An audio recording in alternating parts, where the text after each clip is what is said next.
আন্তর্জাতিক মাতৃভাষা ও শহীদ দিবস উপলক্ষে মুক্তিযোদ্ধা জাদুঘরে অনুষ্ঠিত হলো বাংলা ও বিভিন্ন জনগোষ্ঠী এবং বিদেশি ভাষার কবিতা পাঠ ও আবৃত্তি অনুষ্ঠান। শনিবার ২১শে ফেব্রুয়ারি বিকেল ৩:৩০টায় জাদুঘরের উন্মুক্ত চত্বরে আয়োজিত এই অনুষ্ঠানে অংশ নেন বাংলাদেশে বসবাসরত বিভিন্ন ভাষাভাষী নাগরিকেরা। তারা নিজ নিজ মাতৃভাষায় কবিতা পাঠ করেন এবং সেই কবিতায় বাংলা অনুবাদও উপস্থাপন করেন।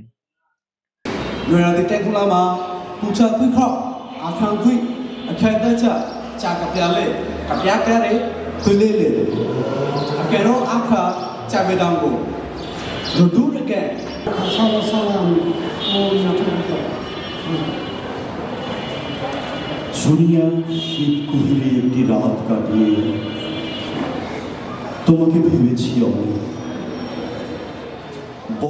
ভাষার বৈচিত্র্য আর সংস্কৃতি সম্মেলনে পুরো আয়োজন হয়ে ওঠে আবেগঘন।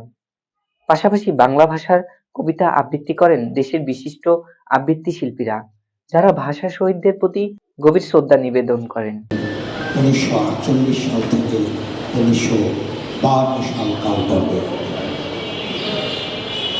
আবুল হোসেনের কবিতা তোমাকে নিয়েই যত খেলা, তোমাকে নিয়েই যত খেলা, শুধু আজ নয় কালও নয়, কোনো এক 48 কি 52 অথবা অমর সেই 21 নয়, ঢাকা কি করাচি কলকাতায় নবদ্বীপে অথবা গৌড়েও নয়।